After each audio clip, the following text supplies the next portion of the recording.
Hello everybody, can't be there today because I have an appointment, a post-surgical appointment. As you can't see it very well, but there's my scar. And while you're enjoying math, I'm having a surgeon make sure that all this is healing right. So anyway, I wanted to put together a short video since I could not be there to give this stuff to you in person today. And I will also have this video linked on Canvas so you'll have access to it.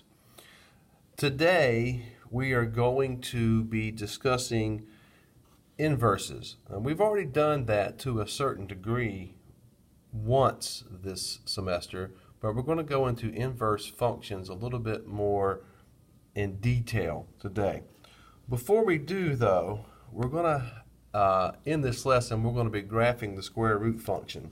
I want to take just a few minutes to do that and to talk about the transformations of the square root function so that when you get around to doing it in the classwork today and in the homework tonight, that everything will go smoothly. So let's look at a couple of things real quickly.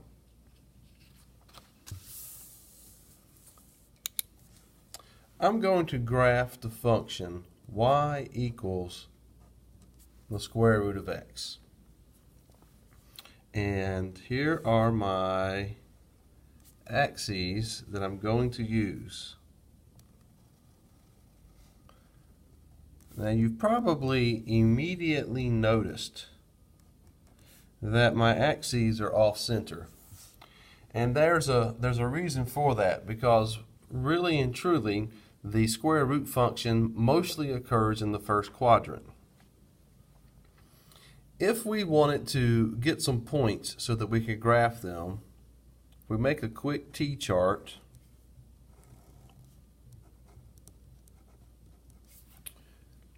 And we pick 0 for x. Well, the square root of 0 is 0.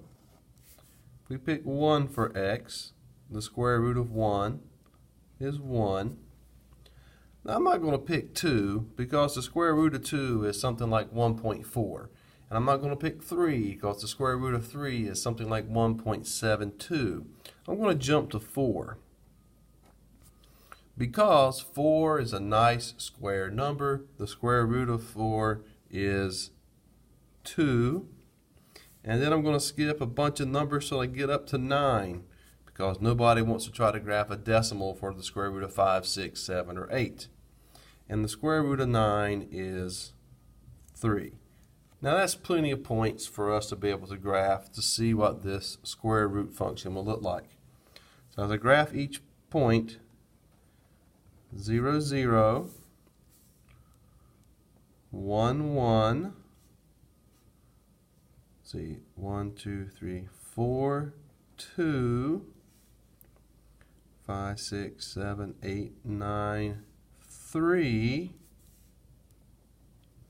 and connect our dots.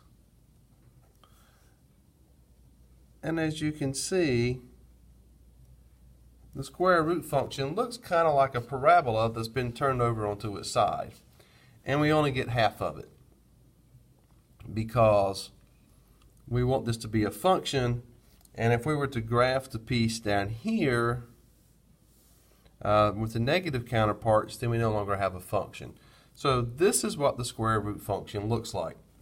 When it's your turn to graph this in an assessment opportunity, here's what we're going to be looking for. The beginning point of 0, 0, the point 1, 1, and the point 4, 2.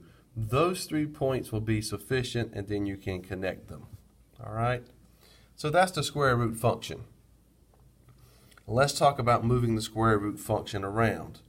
If you recall, a couple of weeks ago, we talked about how functions in general, that we need to start getting accustomed to seeing something like this, because all the ways that we have been transforming functions before with parabolas, with lines, this past week we did it with hyperbolas. It's going to work for all functions. So this a Well, that's going to affect the amplitude. It's going to dilate it. It's going to shrink it. The minus h is going to move it left or right. If it's minus a number, it moves it right. If it's plus a number, it moves it left. And then the plus k on the outside moves it up or down. So I'm going to do a couple of transformations of the square root function before we get into inverses. Let's begin by doing y equals the square root of x minus 2. All right? Now, the minus 2 is inside of my square root symbol, the radical. That's the h. So this means that it's going to move this graph right 2 units. Okay? So let's draw a set of axes here.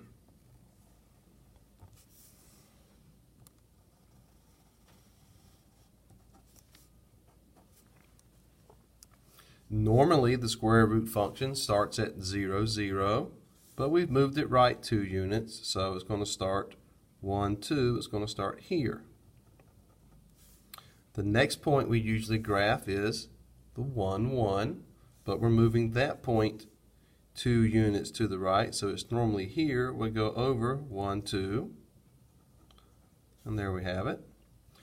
And we normally have this point here, which is 4, 2. So 4, 2, but we're going to move it to the right 2 units, so I'm going to go 1, 2. And there's a sketch of my graph, y equals the square root of x minus 2. All right? Simple enough. At least I hope it is for you. Let's look at one more. Let's do y equals the square root of x, then plus 3 on the outside of the radical symbol. Well, that would be the same thing as being added outside of the function itself if the square root is the function. So that's like a k. That's going to move it up 3 units. Let's draw our axes.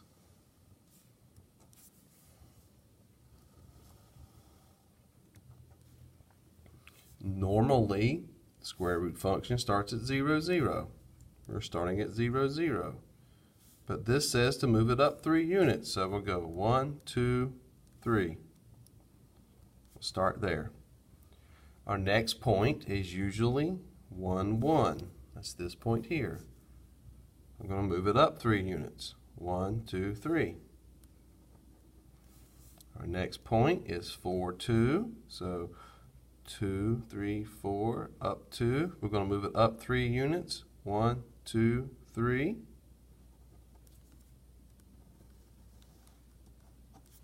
And that's what it looks like. Okay? Now if we want to get fancy, y equals the square root of x minus, let's do x plus 2 on the inside, minus 2 on the outside. Let's go with 3 so it's not confusing. All right, we'll do minus 3 instead. So this plus 2 on the inside of the radical means I move it to the left 2 units, and this goes down 3 units. Let's make that more plain. There's no doubt it's a 3 now. Draw our axes. I'm going to lift my y-axis up a little bit, my x-axis, because I know I'm dropping my graph down 3 units. So we're going to start at -2, -3, or we can stop and think about the fact that we're normally here at 0, 0, and we're moving to the left 2 units, 1, 2, then down 3 units, 1, 2, 3. And there's our starting point.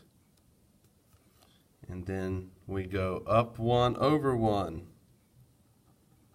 to get this point. Or we can think about it as, normally that point is 1, 1, so we go 2 points left, 3 points down. Our next point is usually 0.42. We go left 2 units, 1, 2, down 3 units, 1, 2, 3. All right. And there's what it would look like. Okay. So the important thing to remember when you are graphing the square root function is it's half of a parabola put on its side. We have these 3 points here that are the main ones we're looking for, and this tells us whether we're going left or right and going up or down with that. So that took 11 minutes, I understand that, but it's important that you be able to graph that for what we're going to do with inverses. Let's jump into that. That's why we're here today. So we're going to use pages 6, 7, and 8 in your packet to get us up to speed on inverses. This first section, everything from this red line up, is a review of what we learned about functions back in the first week or two in the first unit. Let's make this a little bit bigger so it's not quite so small for you to be able to see. So important things for us to know about inverse functions. But first of all, inverses undo each other. So turning on the light, turning off the light, those are inverses of each other. They undo when you learn to solve equations. Adding, if we had x plus 5 equals 7, we subtracted 5 because the subtracting 5 undid the adding 5. Inverse functions switch the x and the y coordinates. So if your function has a point xy in it, when you find the inverse, all you're doing is switching those two things. The third point is the original and the inverse graphs. In other words, if I graph the function, which is the original, I find its inverse and graph it, they will be symmetrical across the line y equals x. That's the diagonal line that cuts through the origin and goes, just keeps on going forever. That becomes our symmetric, our reflection point, a reflection line. And then number 4, to find the inverse, all we do is we switch the x and y and then solve for y. And that statement may not make any sense to you right now, but in a few minutes we'll do some problems where it will. The last thing we need to fill in above this line is this box right here. It says the inverse of f of x is written as. Don't know if anybody remembers this, but anytime you see f with this -1 exponent, that does not mean f raised to the -1 power times x. This means the inverse of f of x. That's how you would read that. That's review. We did that in Unit 1, I don't know, about the 3rd, 4th, maybe the 5th day. Let's go back and look at inverses of functions. And let's look at a little bit more complicated kind of functions. Before we do, let's step it up, one step at a time. Let's take the easier ones first. So here we have a t-chart.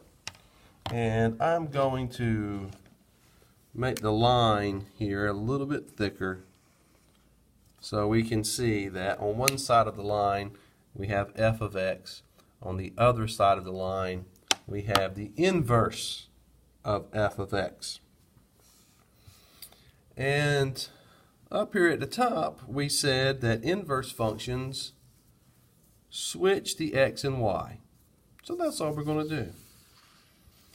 So if f of x if x is negative 5, gives us y equals 0. If we found the inverse, we're just going to switch places. It would become 0, negative 5. Negative 3, negative 2, we switch places, becomes negative 2, negative 3. 1, 5, we switch places, it's 5, 1. Hopefully you see how easy this is going to be.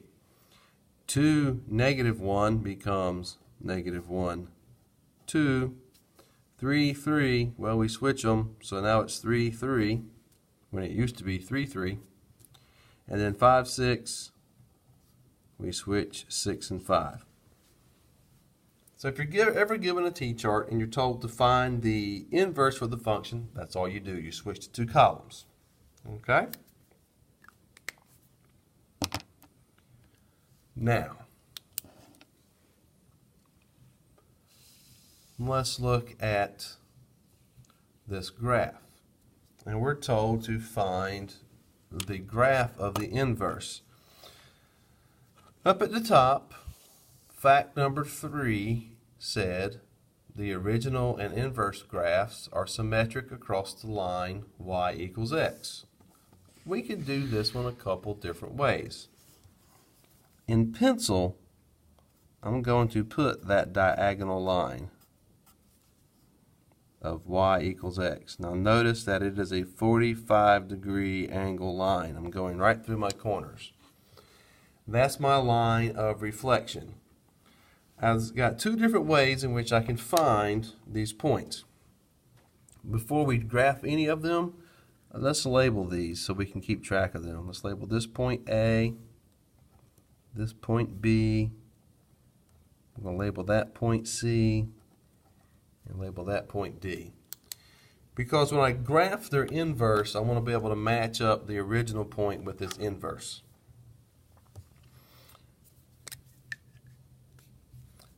If this is my point A, and I'm going to reflect it across this line, it's going to be right here.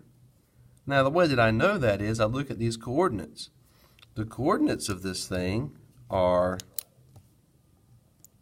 3, negative 3. And we already saw in the example just prior to this that to find the inverse, we just switch the x and the y. So the inverse would, if it's 3, negative 3 for f, the inverse would be switching them, negative 3, 1, 2, 3, 3. So this would be, and I'll do all the inverses in red. That's the inverse of A. B, now you might think that, oh, right here would be where my inverse of B is, because I'm just going to flip it across that line, but we've got a diagonal reflection here. It's actually going to be right here, because the coordinates of B are negative 3, 0, and I have to switch them so it becomes 0, negative 3.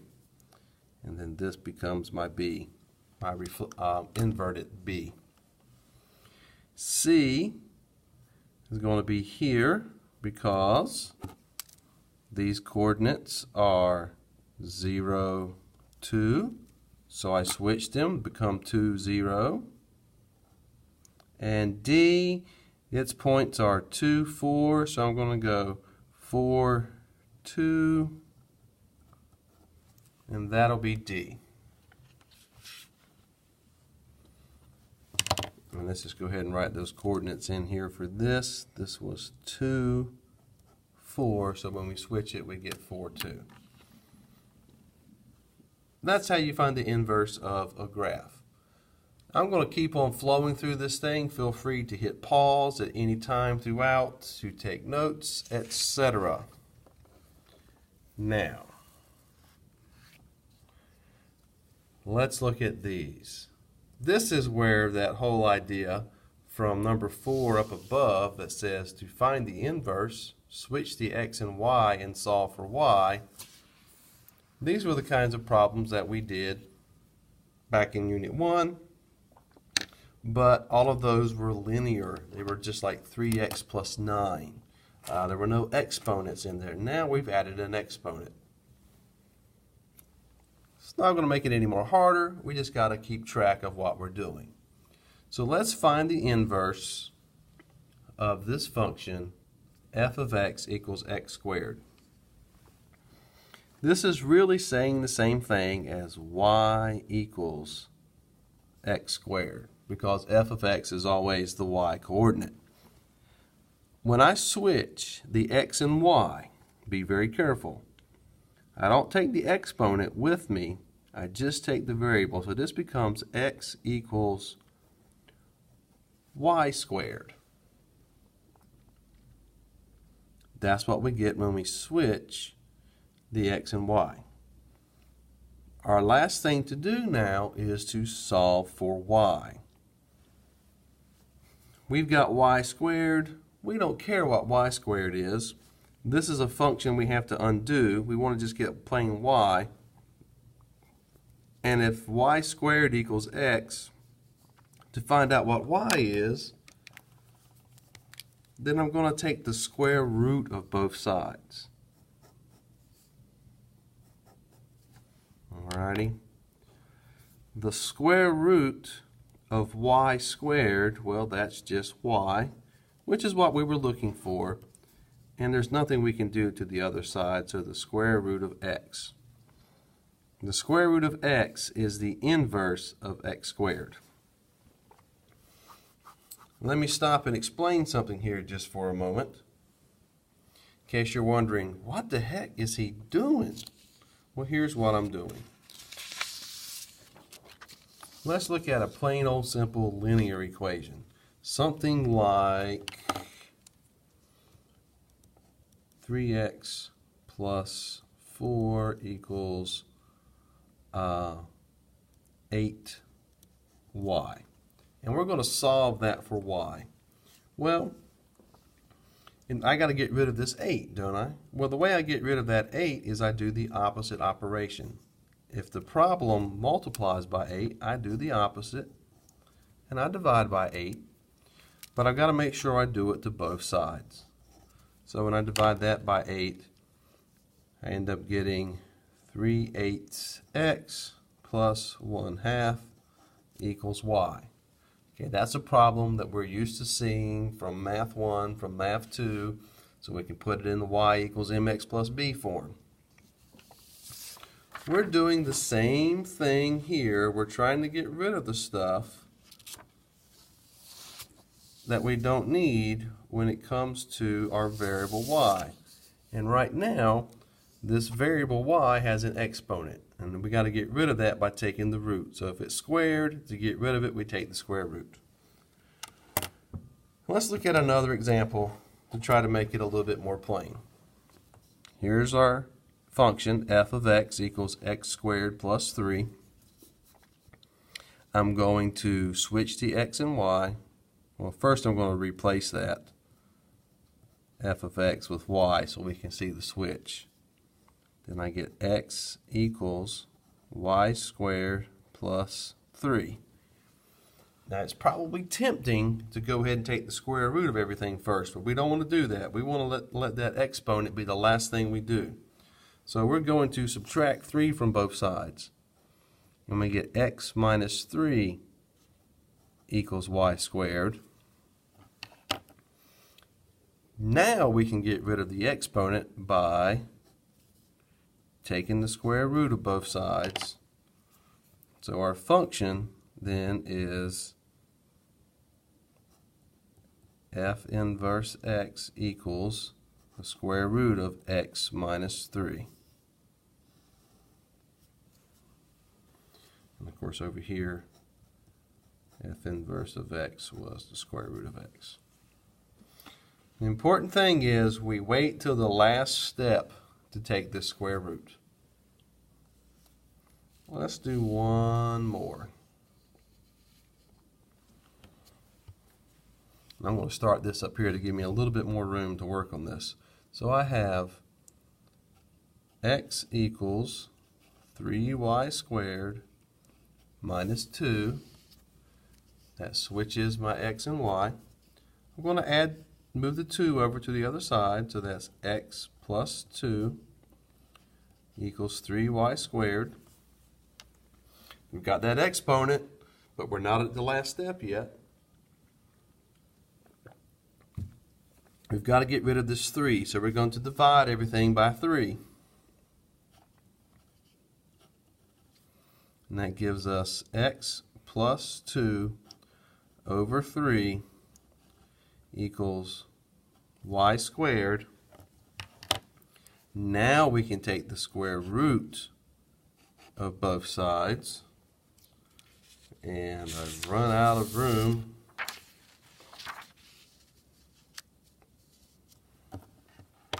Leaving me with x plus 2 over 3, square root of all of that equals y. And that looks pretty good. However, there's one more thing that we have to do to this. We cannot have a fraction inside of a square root symbol. We can't have that denominator to be a square root. And that's because it's an irrational number and the decimals never end. You can't really divide by that. So we've got to do something called rationalizing the denominator.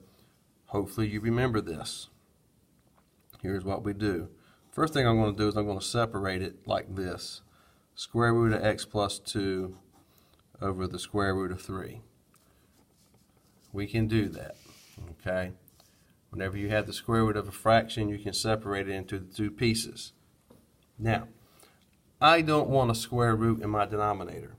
And the easiest way to get rid of a square root is to multiply that square root by itself. So if I multiplied the square root of 3 times the square root of 3, it's just going to give me 3. But remember, we got fractions here, and we got those fraction rules, so we can keep it the same. Whatever we do to the bottom of the fraction, we have to do to the top. And of course, all of this is equal to y. Now, the bottom, here's what we have left. Square root of 3 times the square root of 3, that's just 3. Because over here we're thinking, oh, that's the same thing as the square root of 9. Well, the square root of 9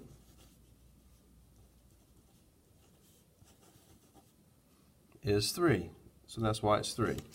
And now up here, since I have a square root times a square root, I can just distribute this 3 through here. And I'd get 3x plus 6. And that's all under my square root symbol. And that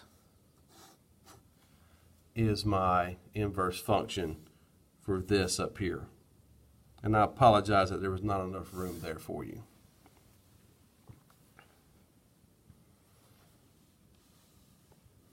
Okay, I know you have a lot of questions about that. We're going to do some more of those. We'll come back to number 6 at the bottom of this page. Let's go ahead and look at some additional problems that are like this to try to get you on track. So let's look at number 7. Number 7 and actually let's jump down to, let's do number 7. Okay, number 7, they're asking us to graph it and to find the domain and the range and then find the inverse. We're going to start by finding the inverse, and then we'll come back and fill in these other blanks, okay? So let's start by finding the inverse of y equals the square root of x plus 3. You know, now that I look at that, we're not going to do number 7 next. We're going to jump down here, and we're going to do number 10 next. We'll come back to number 7. All right, sorry for jerking you around. So number 10, we got f of x equals x squared over 3. We make this y equals x squared over 3. We are going to switch the x and y, so x equals y squared over 3. And we know we got to get rid of that exponent, but we got this dividing 3 part that we got to move first. So this becomes 3x equals y squared. And now we can take the square root.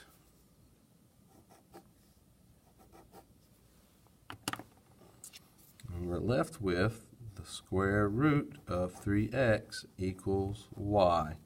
And that is the inverse there.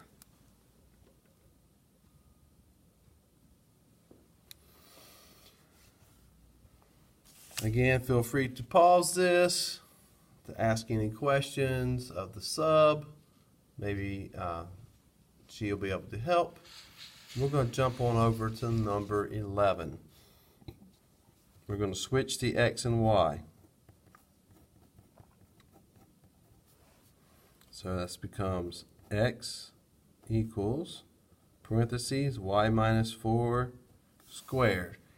Now, this one's different. I know we got that minus 4, and I told you to wait and save the exponent till the end. We can't do that this time around. And the reason we can't do it this time around is because of the parentheses. We can't get that 4 out of those parentheses until we do something with this exponent. Well, to get rid of that exponent, what we've got to do is we got to take the square root. So if I take the square root of this, it gets rid of the exponent. I got to take the square root there. So that gives me the square root of x equals y minus 4. Now the exponent is gone, but I don't have my y by itself yet. So when I add 4 to both sides, I get the square root of x plus 4. Now notice it's not inside my square root symbol. It's on the outside, equals y.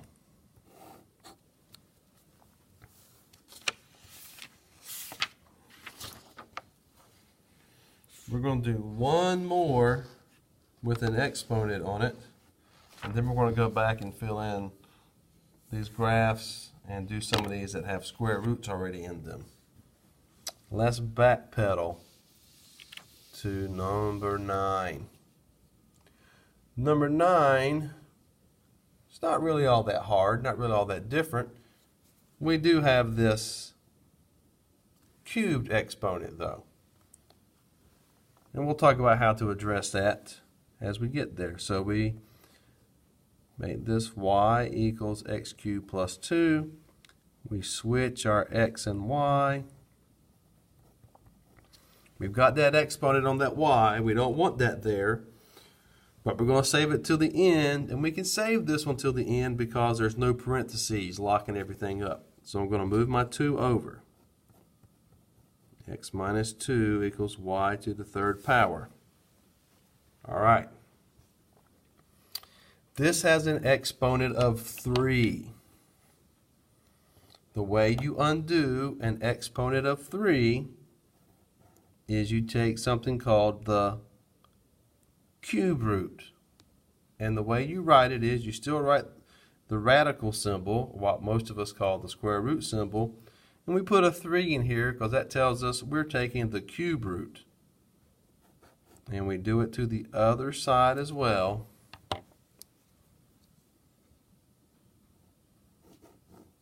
So our answer is the cube root of x minus 2 equals y. And that is the inverse of our function.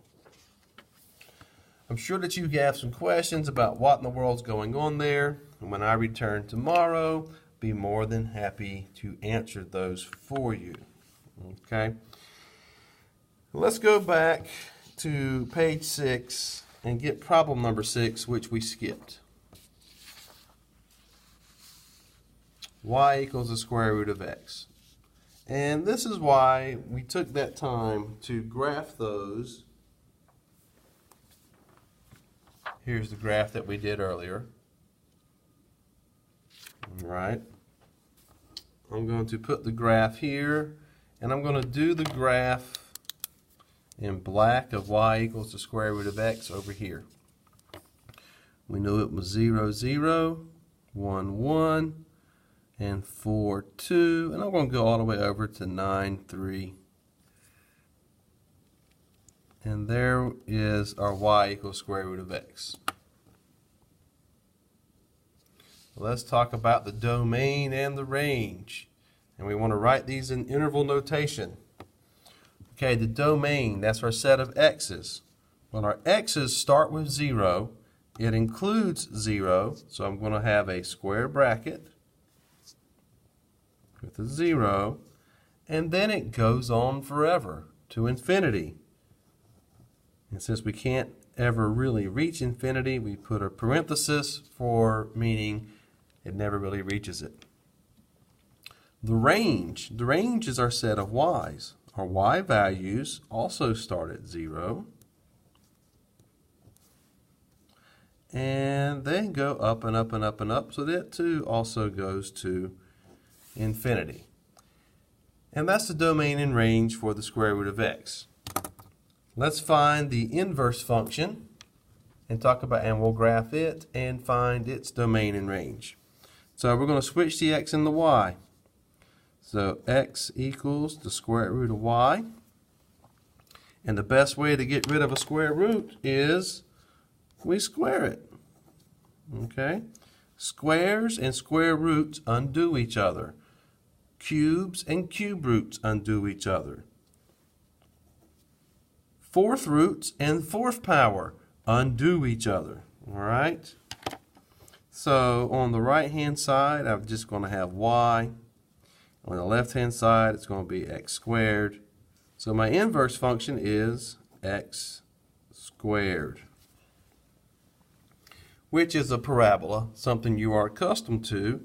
So we know the points for that will be 0, 0. Then we go up 1 over 1. We go over 2, up 4 on each side.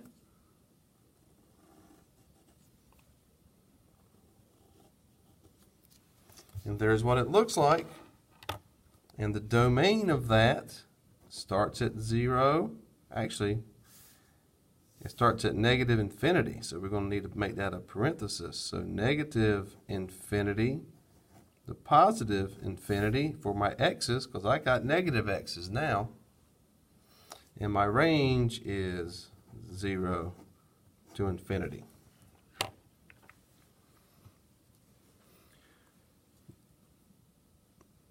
Just a piece of little thing to point out. Remember above when we drew this reflection line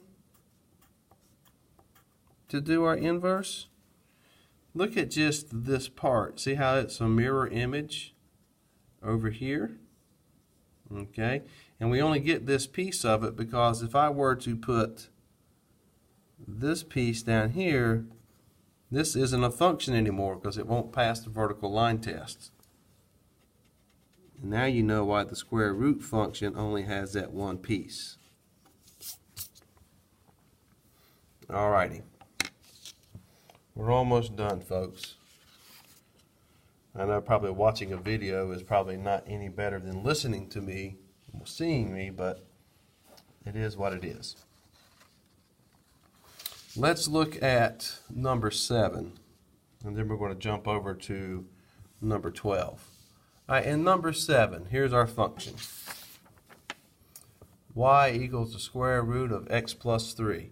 So that function, because it's on the inside of our radical, we learned at the beginning, we're going to move it to the left 3 units. So my square root function is going to go over 1, 2, 3 and start here. Then we'd have the point went up 1 over 1. Then from here we went up 2 over 4.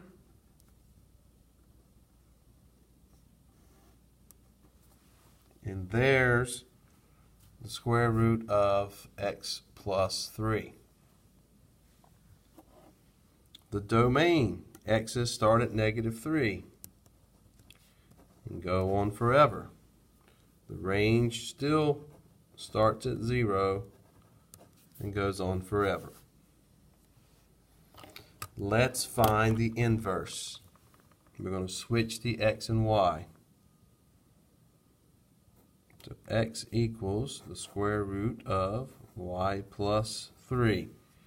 Now again, our temptation is to get rid of that 3 first, but that 3 is locked up inside of this radical sign, this square root symbol.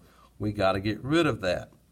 The best way to get rid of a square root symbol is to square something, because they're inverses. They will undo each other. So we have x squared. Here the square root symbol is gone, so just y plus 3. Now we move the plus 3 to the other side, so it's x squared minus 3 equals y. And that is the inverse of that function. Okay? And you learned last year in graphing parabolas, it just drops our parabola down 3 units.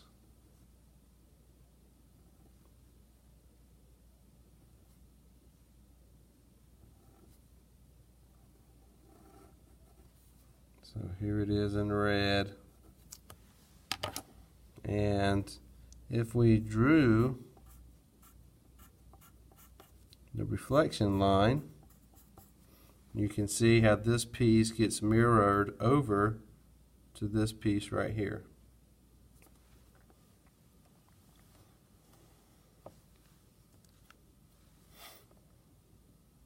Okay. We're going to do one more problem. We're going to do number 12 on page 8.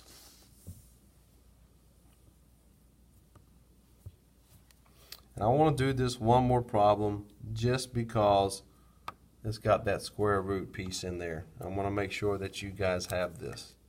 So we're going to switch. This is going to be x equals the square root of y minus 3. We've got to get rid of that square root symbol. So we're going to square the whole thing. X squared now is y minus 3. So my function becomes x squared plus 3 equals y. That's our inverse. Let me spend just a couple minutes talking about how this squared and the square root undo one another. Okay? Let's pretend that x equals 2. All right? If I square both sides, let's just say we square it. And it's okay to square both sides. The reason, why would we do this? I'm just trying to illustrate something. Okay? There's not some secret that only I know and you don't. But if we were to square each side, then x squared would be equal to 4. That makes sense, doesn't it? Well, let's talk about if x equals the square root of 2. Okay? And we want to square both sides of this, because I don't like square roots. I like to get rid of those if I can. So I've got x squared over here. This is saying the same thing as square root of 2 times the square root of 2. Well, when you multiply square roots, you just multiply the two numbers on the inside. So this becomes the square root of 2 times 2. 2 times 2 is 4. And the square root of 4 is 2. That's why when you square a square root, you just get the number on the inside. So for some quick examples, if we took the square root of 7 and we squared it, we would get 7. If we took the square root of 913 and squared it, we would get 913. If we took the square root of 1,293 and we squared it, we would just get 1,293. So keep that in mind as you're trying to find the inverse for all of these problems tonight. I will see you tomorrow. Have a great day.